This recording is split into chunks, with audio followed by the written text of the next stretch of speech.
ನಮಸ್ತೆ. Guarantee ನ್ಯೂಸ್ನ digital ಕಂಟೆಂಟ್ಗೆ ಸ್ವಾಗತ. ನಾನು ರಮ್ಯಾ. ಅಯೋಧ್ಯೆಯ ರಾಮ ಮಂದಿರದಲ್ಲಿ ಕಾಶ್ಮೀರ ಮೂಲದ ಅಹಮದ್ ಶೇಖ್ ಎಂಬಾತ ನಮಾಜ್ ಮಾಡಿದ ಘಟನೆ ನಡೆದಿದೆ. ಪೊಲೀಸರು ಆತನನ್ನ ವಶಕ್ಕೆ ಪಡೆದುಕೊಂಡು ವಿಚಾರಣೆಯನ್ನ ನಡೆಸ್ತಾ ಇದ್ದಾರೆ.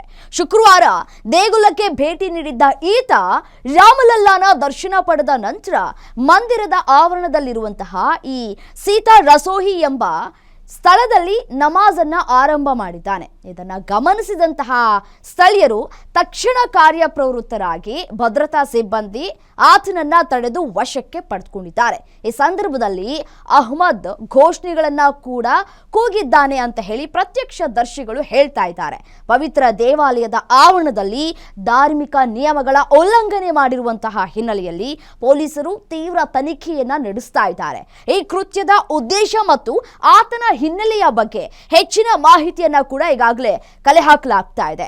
ಘಟನೆಯಿಂದಾಗಿ ಮಂದಿರದ ಆವರಣದಲ್ಲಿ ಭದ್ರತೆಯನ್ನ ಮತ್ತಷ್ಟು ಬಿಗಿಗೊಳಿಸಲಾಗಿದೆ.